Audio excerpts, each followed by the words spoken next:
Hey guys, welcome back. Today on The Untidy Artist, I'll be showing you how I made my April Fairy of the Month. This is part of my Fairy of the Month series. If you missed my other fairy dolls, I will put links for those below. April was a lot of fun to do. Let's grab some supplies and get started. Now, the first thing you're going to need is some flowers.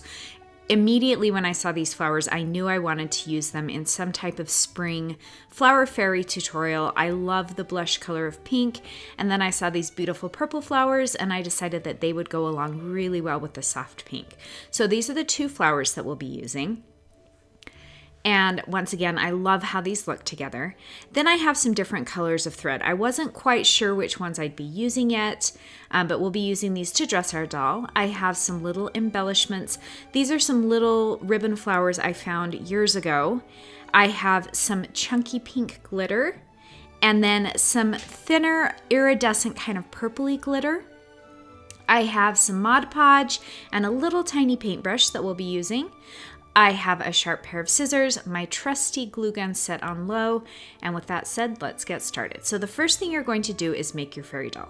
You'll take a wooden bead, a piece of floral wire, and some embroidery floss and twist it into this cute little doll. If you are new to making fairies, you'll want to check out my basic fairy doll tutorial. In that I go through step-by-step instructions on how to make this cute little doll.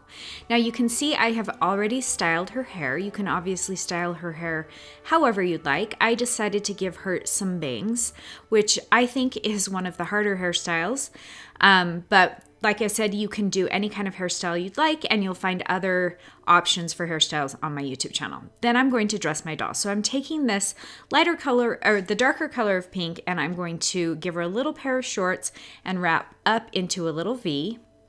Then I'm going to set her aside, grab my flowers, and start pulling them apart. You'll want to try and find flowers that don't have a lot of glue holding them together. And once you have both of your flowers pulled apart, start layering them together to create her skirt. So you'll want to start with the layers that you want on top of her skirt, and then just start layering them together in different ways until you have them in an order that you like. And you can fold them in half and kind of hold them up to your doll at any point to see if you like the look.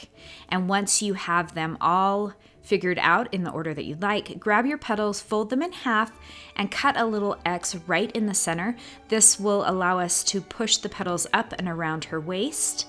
And then you'll start with the top parts of her skirt, so the top layers, and you'll slide those up and around, right up to her waist, kind of arranging as you go so that the petals lay nicely on top of each other. And once you have those all slid up over her feet and up to her waist, you're going to grab your glue gun and start gluing those petals together with tiny dabs of glue, arranging the petals as you go. Once again, you want those petals not to lay right on top of each other. You want them to overlap nicely to give her a nice, full, fluffy skirt.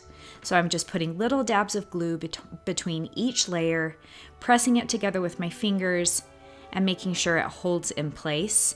I do spend quite a bit of time doing this part because we want her dress to lay really pretty and be fluffy and full. And so I do that in the front and in the back, and then I go back through on the sides to make sure everything's tacked together nicely. And this is what we have so far.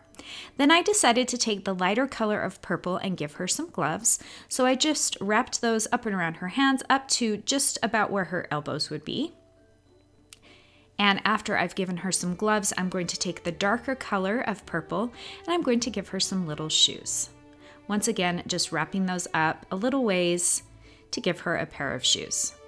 Then I decided to take this little pink flower and put it in her hair. I actually used the flower to cover up part of her hair that there was a lot of glue showing. It's one of my little tricks. If you mess up on your doll's hair at all, you can always cover it up with some sort of fancy embellishment.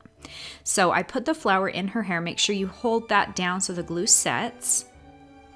And then I'm going to grab my glitter and we're going to decorate the doll with glitter. So I'm going to grab my glue gun. You could use Mod Podge on this part. I say use your glue gun whenever you can because it's just easier. And I'm just putting some glue up around her waist and sprinkling the glitter over that. And then I'm lightly pressing it down with my fingers to make sure that that glitter sets into the glue. Then I grabbed a piece of paper and I just tapped off the excess glitter. And I did that in the front and in the back.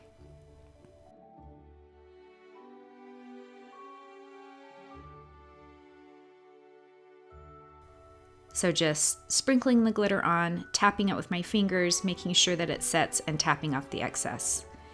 And this is the pink glitter. Then I decided to go back through, but instead of using my glue gun to put the glitter on, we're going to use our Mod Podge. This allows me to put the glitter just in certain spots instead of all over. So I'm going to take my little paintbrush, grab some of the glue on the paintbrush, and just dab it in a few different spots where I want little pops of the purple glitter. We just want to use this to kind of highlight different areas on the top of her skirt. I didn't want to cover it completely. And then I just go back through and I sprinkle that glitter on. Ultimately, it would be smarter to get a piece of paper to tap the glitter onto the piece of paper, but I just tapped it back into the lid.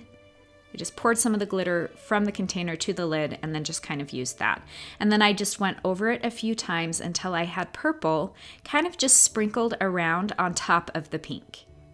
And I really felt like this tied together the pink and purple in her skirt.